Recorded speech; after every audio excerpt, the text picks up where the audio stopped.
Okay, so we're here in Wrocław with Mr. Frank Gambale and his beautiful white guitar. Hello, Frank. Great to see you here in Poland. Pleasure to be here. Thank you. Fantastic. You are here with Chick Corea's band. You're here sideman right now. I read some interview with you and you said somewhere before that you like to work as a sideman because it's more fun, while being the boss is stressful and so on. Is that true? I still prefer playing my music, but yes, it is more difficult when you're the band leader, but it's, that's normal. It's all the responsibility is on you instead of somebody else when you're working as a sideman. But it's all good. It's all part of being a musician. You either work as a sideman or you're the leader sometimes, You said that you still like to play your music, but do you like to be in the center of attention, when all the lights are on you? It's not necessarily for that reason. I don't care about the lights. To me, it's the music. It's my music. It's very different when it's your own compositions. It's your musical vision, your musical statements. I've made many records, so I like to play my music wherever possible. In fact, I'll be in Poland in October with my band, my new Soul Mine band, which is... it's a combination of instrumental and vocal music. So I think I'll be in Opole at the Philharmonic Hall there in October. So look for that. Fantastic. We'll remember. When I was reading the interviews and the articles about you, when I was preparing to this meeting, there was actually no interview without the questions about your own tuning and the sweep picking you invented. And I was thinking, everyone is asking you about the technique, right? But technique is not a whole music. The music is not only about the technique. So correct. What is music to you? Music it's your life, it's your expression, it's your emotion, it's your attitude. Everything comes out in music. And to me, composition is probably, I get a lot of joy from composing music, I really love to arrange and make a song, create something from nothing. And, people know me as a technician on the guitar, but it's funny because I always tell people I've never practiced technique. I've never even thought about it, I have a lot of technique, and I created this sweep picking method, but it was always the music first. I never put the cart before the horse. To me, my musical ideas led me towards the sweeping because there was things I wanted to play, ideas and concepts that there was no technique to do it. So the music came first. My musical ideas came first, and so that's in answer to that question about the technique. But music is very big to me. It's my life. I travel and I see the world, so I'm influenced by various parts of the world. I love music. I love being a musician. I'm glad I'm a musician. I'm happy to be a musician. And I'm very happy and glad that I get to do it, A lot of people would love to do what I do, I'm sure, as musicians. We all dream and hope for this kind of a life in music. So I'm very happy and grateful. I love music. You have to love it. It's not something you do sometimes. It's always a part of you. I always hear music. I always think about music day in, day out, every day. Something. So are there any professional musicians that doesn't love music? That's right. I don't think so. We love what we do. You have to love what you do. And it doesn't matter what it is. You could be a doctor or a lawyer. Or, as long as you love what you do, it comes out better that way. The result is better. So getting back to this technique of yours, aren't you getting angry when another journalists ask you about this sweep picking and this tuning of yours?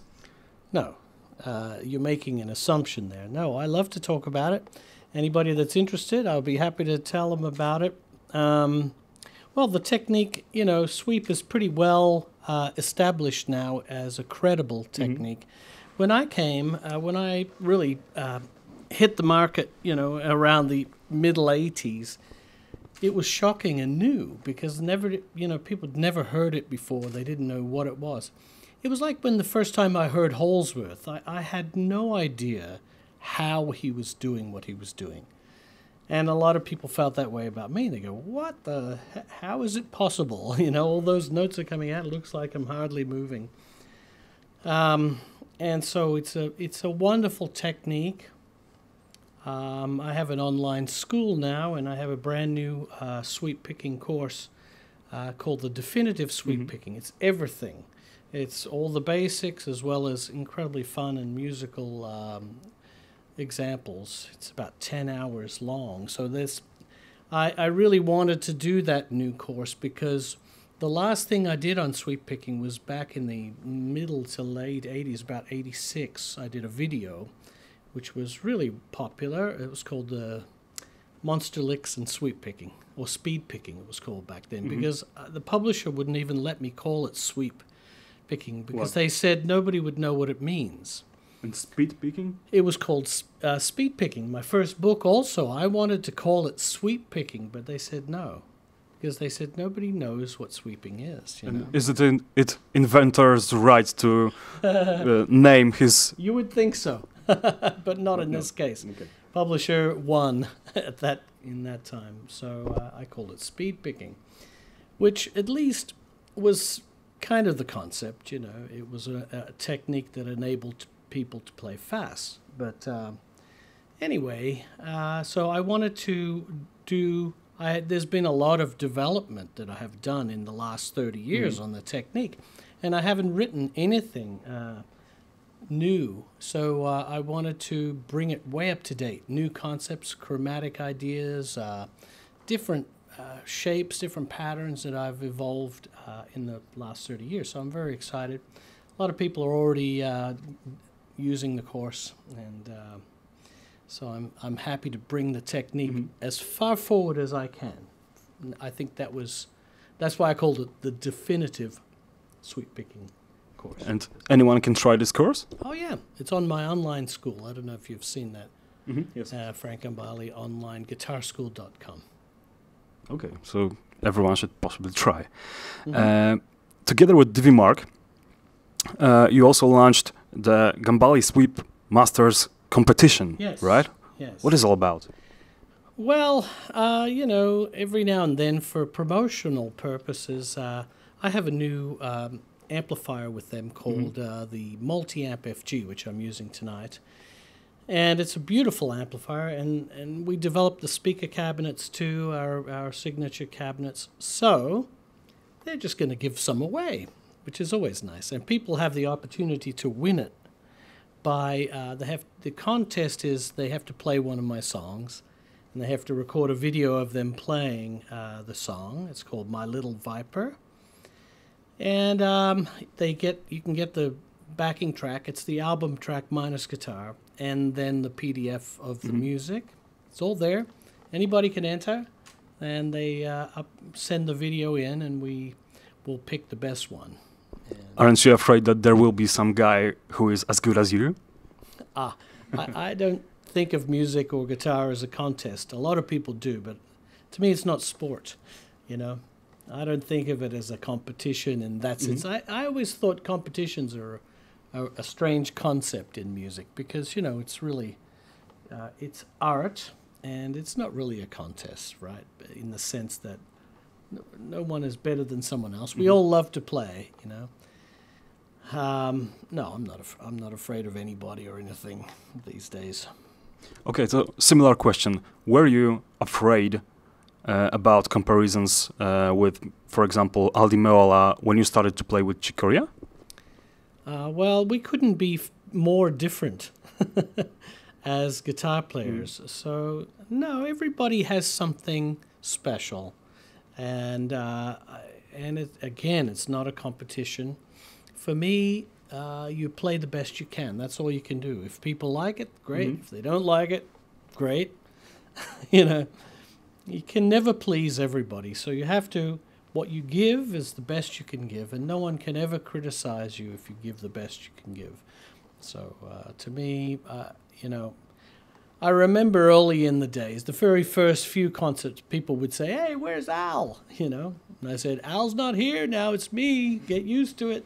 It's my spot You know, right now. Huh? It's my spot right now. Yes, and it has been for 30 years. So Pretty cool. pretty cool. Let's get back for a minute to a gear thing, because I suppose you've tried most of the DV Mark amps and cabinets, or not? I haven't tried everything they make. No, they make a lot of stuff. So, but we developed this this amplifier called the Amplitude for 2 years. The first 2 years I was with them, but the product never came to market because it was an analog amplifier, and they believed that everything was going digital. So, and they were kind of right. You know, I think everything is really, you know. Modeling amplifiers, you know, that's where it's heading. Digital, easy to upload, and software-based, where you can upgrade it easily. And so they said, we're going to sample this machine that we did, called the Amplitude, and we're going to put it inside the multi-amp. And that's how we came up with the multi-amp FG. It has a lot of amp models, the typical stuff that you'll find, you know, Fender and Marshall and Boogie and all that stuff. And then they also have this one that we developed as a basic amp model inside this machine. And that's the one that I use for all my sounds. And it's a great sounding amplifier. I'm surprised it doesn't sound like it's not tubes. People like, guitar players are, you know, like tube amplifiers, and I do too, but if I don't have to use them, I won't, because they're more I like a more reliable sound, and you know, I find that the digital stuff sounds just great these days. The sampling quality is so much higher now than it used to be even 10 years ago. So the quality of digital amplifiers is so much better, more natural sounding now. And these guys are very high tech, and they're doing a great job making great guitar sounds in a digital way. That's where it's heading, you know. So it's a modern equipment. Definitely modern, yes. And I love, you know, I can store programs on an SD card. I can show up in Poland and just put my sounds in, and I'm ready to go. I just carry an SD card. That's easy. That's very convenient. Very convenient. But there is always something on the other side of the cable, like this guitar, for example. This is your signature Kevin model, right?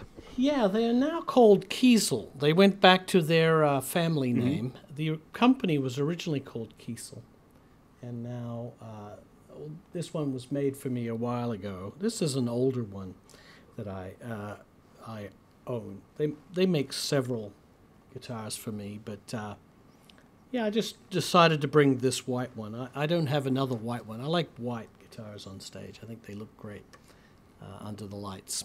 So I wanted to ask you, why have you decided to go into semi-hollow body with this guitar? I just like the sound of semi-hollow. The ones I have now don't have the F-holes. They're just covered.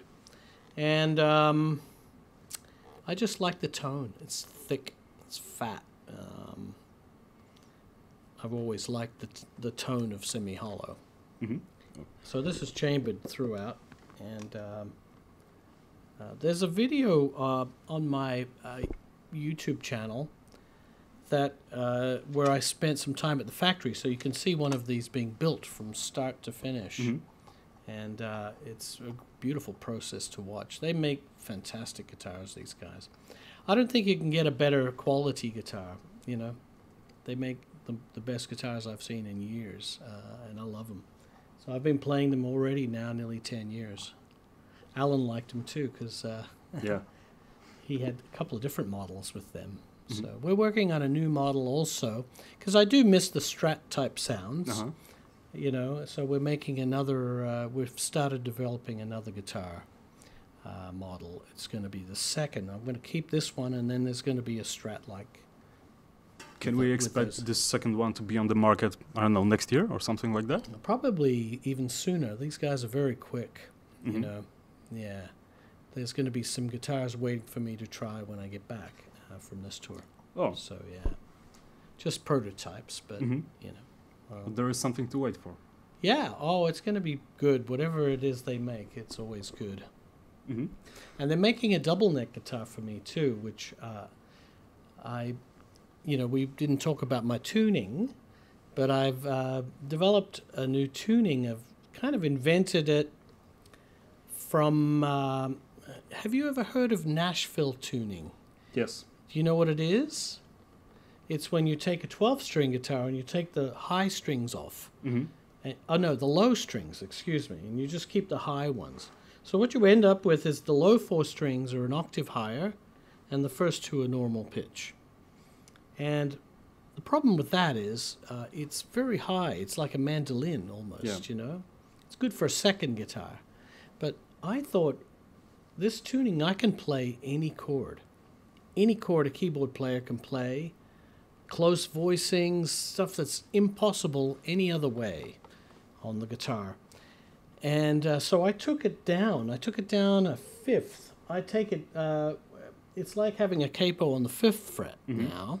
My low string is an A. It goes A, D, G, C, E, A.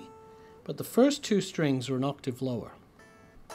It's those pitches, but with the first 2 an octave lower, and it's incredible. So this will be on the 1 fret, and the other fret will be standard tuned?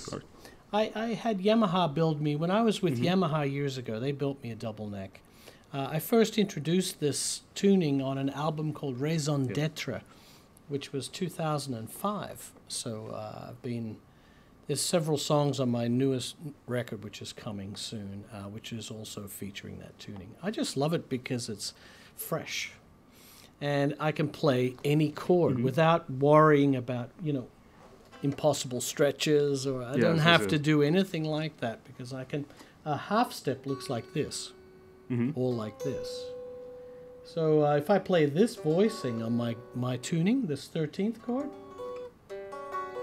it's these pitches, which is very much a keyboard voicing. I play keyboards too, so I'm used to these chords. But you could not play these 4 notes together on a normal tuning. So I'm delighted. It's just a new pathway.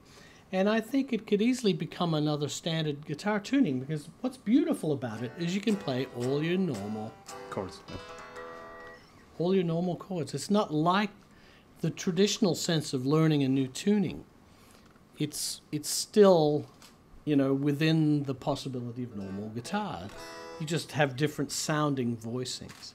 So it's still quite normal tuning, but with more possibilities. Exactly. And everybody I show it to or have them try it, I've had a lot of friends, great guitar players, come over, and I say, try this. And they go, wow. Whoa, wow. Oh, it's just, the light bulb goes off. It's fantastic. And I wish I'd discovered it 20 years earlier, but, it seems obvious to me now to change the pitch an octave, right? Because it's the same note, fundamentally, when you change it an octave lower. So I should have thought of it sooner. So it seems like perhaps 2 years from now, everyone will use your tuning. I highly recommend it, to try, and it's fresh.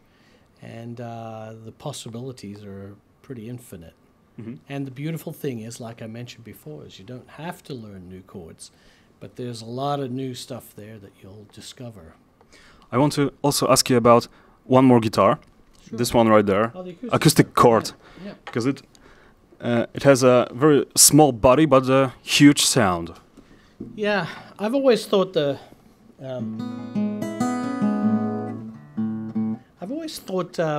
classical guitar bodies have the biggest sound.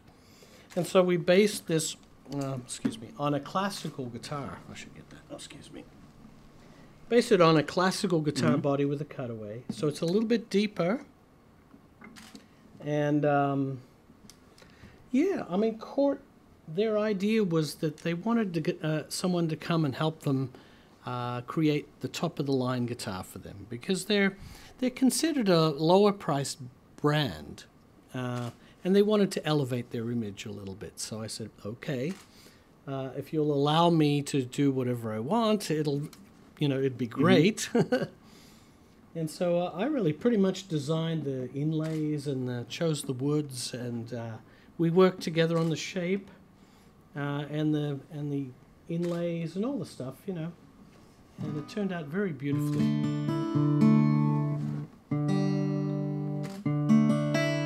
What I really got them to do... It sounds very elegant.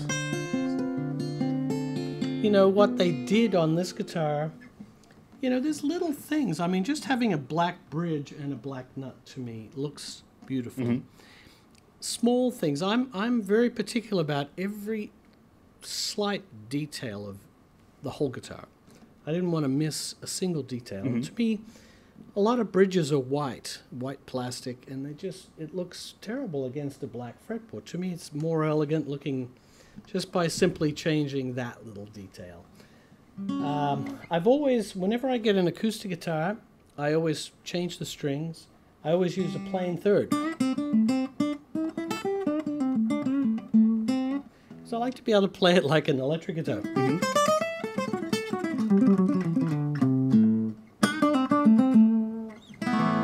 So I got them to do this from the factory. Nobody's ever done this before. They were very nervous. You know, I remember when I was at NAMM show this year, and I was talking to a lot of people, did a lot of interviews about the guitar.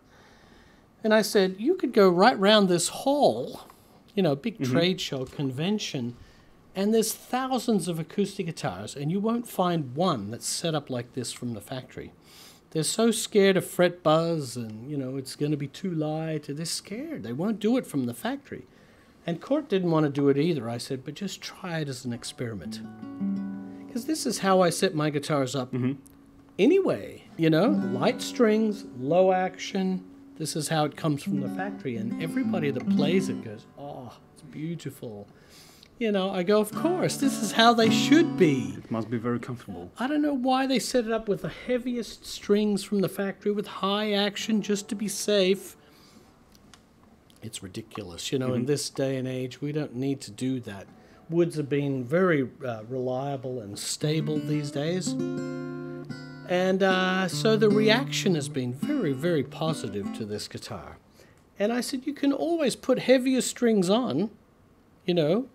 I'd rather do it the other way. Instead of start with heavy strings, start with lighter strings and make it easy to play. I want people to play it.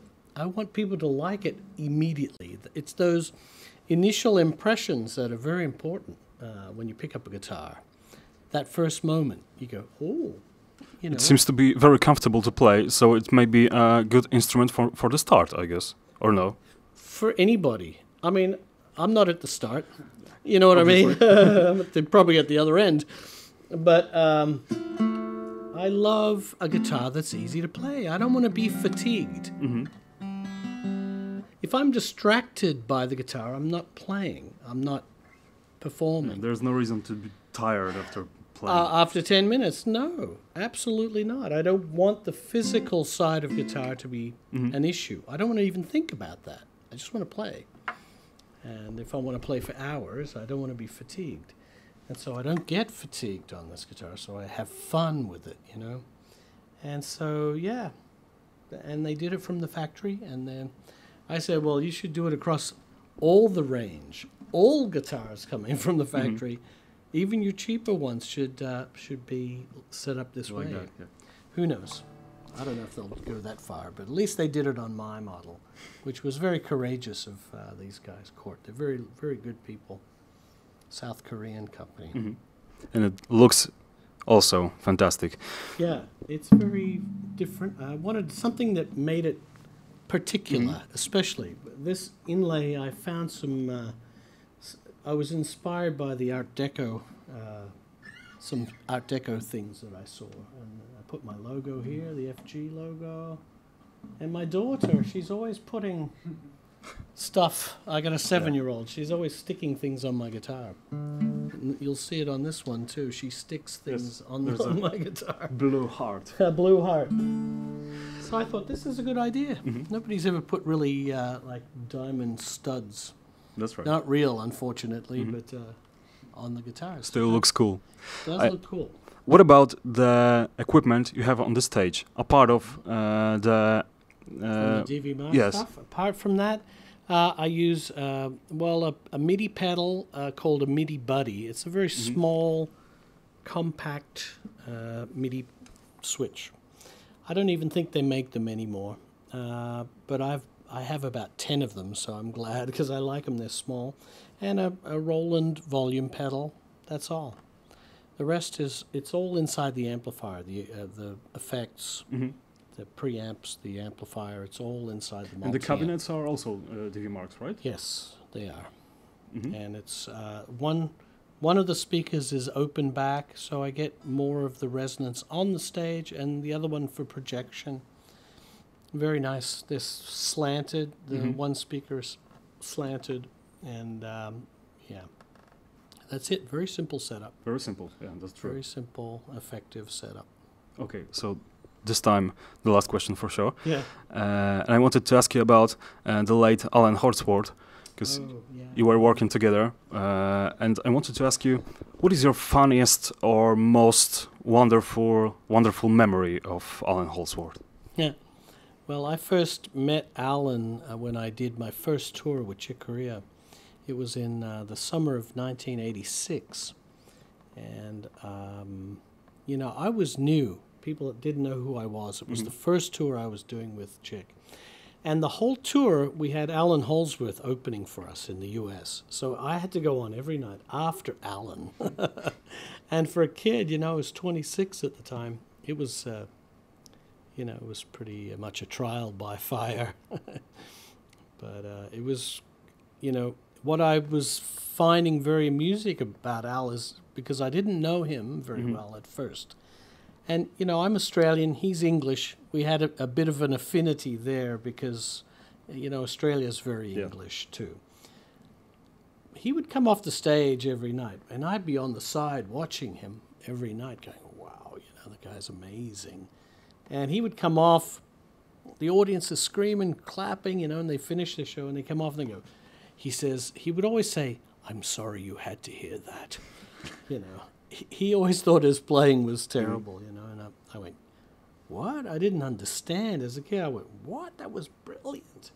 So after a while, after about 4 shows, you know, it wasn't just me, it was Chick and the other guys were all on the side of the stage watching, you know.